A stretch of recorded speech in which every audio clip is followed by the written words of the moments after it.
Firman pengharapan untuk umat pengharapan. Kejadian 31. Kedengaranlah kepada Yakub anak-anak Laban berkata demikian. Yakub telah mengambil segala harta milik ayah kita, dan dari harta itulah ia membangun segala kekayaannya. Lagi kelihatan kepada Yakub dari muka Laban bahwa Laban tidak lagi seperti yang sudah-sudah kepadanya. Lalu berfirmanlah Tuhan kepada Yakub, "Pulanglah ke negeri nenek moyangmu dan kepada kaummu, dan aku akan menyertai engkau." Sesudah itu Yakub menyuruh memanggil Rahel dan Lea untuk datang ke padang, ke tempat kambing dombanya. Lalu ia berkata kepada mereka, "Telah kulihat dari muka ayahmu bahwa ia tidak lagi seperti yang sudah-sudah kepadaku. Tetapi Allah ayahku menyertai aku. Juga kamu sendiri tahu bahwa aku telah bekerja sekuat-kuatku pada ayahmu. Tetapi ayahmu telah berlaku curang kepadaku dan telah 10 kali mengubah upahku. Tetapi Allah tidak membiarkan dia berbuat jahat kepadaku. Apabila ia berkata, yang berbintik-bintiklah akan menjadi upahmu, maka segala kambing domba itu beroleh anak yang berbintik-bintik. Dan apabila ia berkata, yang bercoreng-corenglah akan menjadi upahmu, maka segala kambing domba itu beroleh anak yang bercoreng-coreng. Demikianlah Allah mengambil ternak ayahmu dan memberikannya kepadaku. Pada suatu kali, pada masa kambing domba itu suka berkelamin, maka aku bermimpi dan melihat bahwa jantan-jantan yang menjantani kambing domba itu bercoreng-coreng, berbintik-bintik, dan berbelang-belang. Dan malaikat Allah berfirman kepadaku dalam mimpi itu, "Yakub." Jawabku, "Ya Tuhan." Lalu ia berfirman, "Angkatlah mukamu dan lihatlah bahwa segala jantan yang menjantani kambing domba itu bercoreng-coreng, berbintik-bintik, dan berbelang-belang. Sebab telah kulihat semua yang dilakukan oleh Laban itu kepadamu. Akulah Allah yang di Betel itu, di mana engkau mengurapi tugu dan di mana engkau bernasar kepadaku.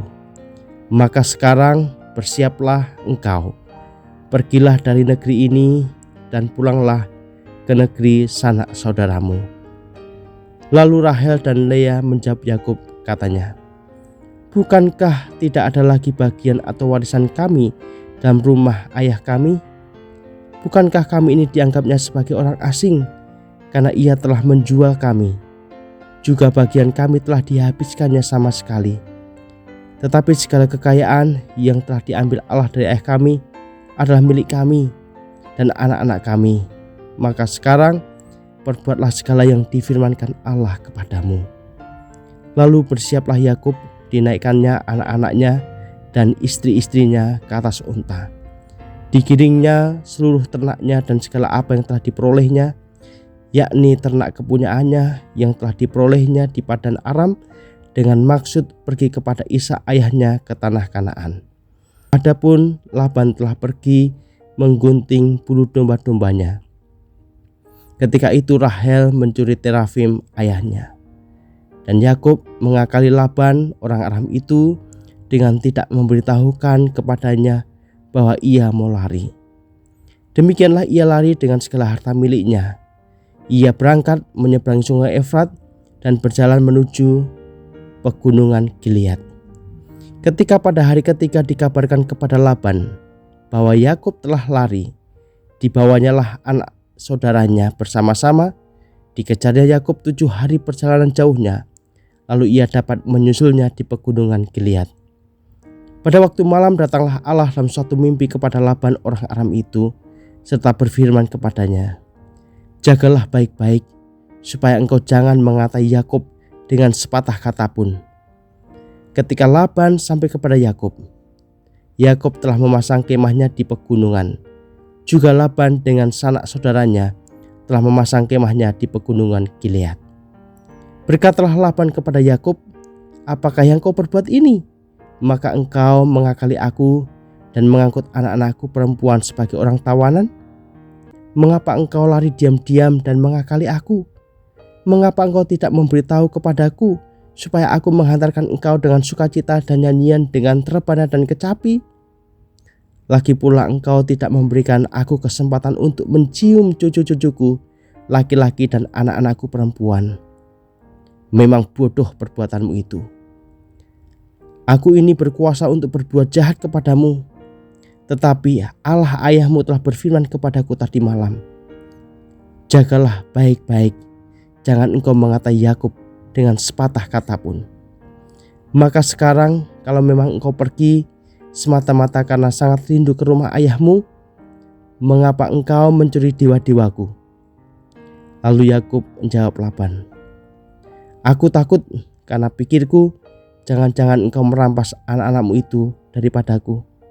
Tetapi pada siapa engkau menemui dewa-dewamu itu, janganlah ia hidup lagi. Periksalah di depan saudara-saudara kita segala barang yang ada padaku, dan ambillah barangmu. Sebab Yakub tidak tahu bahwa Rahel yang mencuri terafim itu. Lalu masuklah Laban ke dalam kemah Yakub dan ke dalam kemah Lea dan ke dalam kemah kedua budak perempuan itu, tetapi terafim itu tidak ditemuinya. Setelah keluar dari kemah Lea, ia masuk ke dalam kemah Rahel. Tetapi Rahel telah mengambil terafim itu dan memasukkannya ke dalam pelana untanya dan duduk di atasnya. Laban menggeledah seluruh kemah itu, tetapi terafim itu tidak ditemuinya. Lalu kata Rahel kepada ayahnya, janganlah bapa marah, karena aku tidak dapat bangun berdiri di depanmu, sebab aku sedang haid. Dan Laban mencari dengan teliti, tetapi ia tidak menemui terafim itu. Lalu hati Yakub panas dan ia bertengkar dengan Laban. Ia berkata kepada Laban, apakah kesalahanku? Apakah dosaku? Maka engkau memburu aku sehebat itu. Engkau telah menggeledah segala barangku. Sekarang apakah yang kau temui dari segala barang rumahmu? Letakkanlah di sini, di depan saudara-saudaraku dan saudara-saudaramu, supaya mereka mengadili antara kita berdua. Selama 20 tahun ini aku bersama-sama dengan engkau. Domba dan kambing betinamu tidak pernah keguguran, dan jantan dari kambing dombamu tidak pernah kumakan. Yang diterkam oleh binatang buas tidak pernah kubawa padamu. Aku sendiri yang menggantinya. Yang dicuri orang, baik waktu siang baik waktu malam, selalu engkau tuntut daripadaku. Aku dimakan panas sehari waktu siang dan kedinginan waktu malam, dan mataku jauh daripada tertidur. Selama 20 tahun ini aku di rumahmu. Aku telah bekerja kepadamu 14 tahun lamanya untuk mendapat kedua anakmu, dan 6 tahun untuk mendapat ternakmu, dan engkau telah 10 kali mengubah upahku.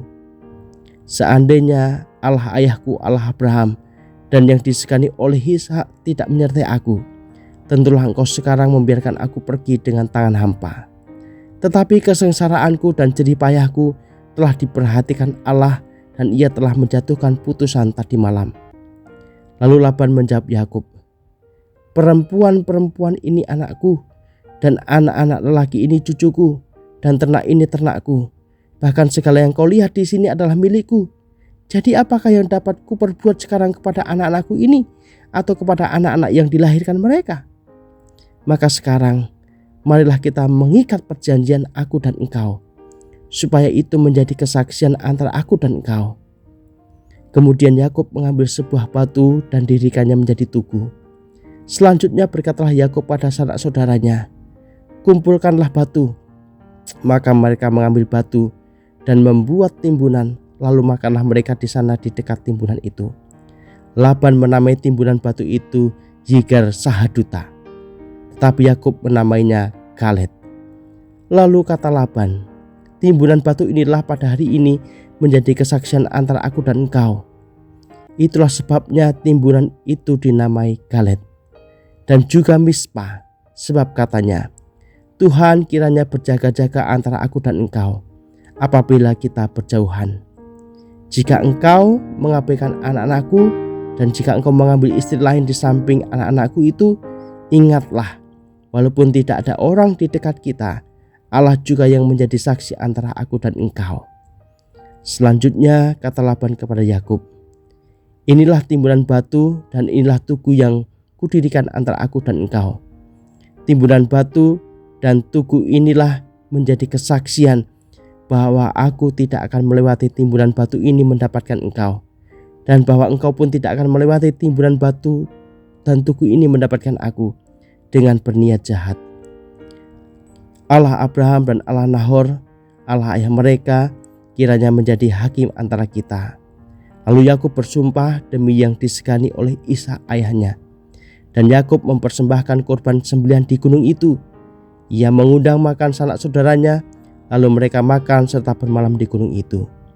Keesokan harinya pagi-pagi Laban mencium cucu-cucunya dan anak-anaknya serta memberkati mereka. Kemudian pulanglah Laban kembali ke tempat tinggalnya.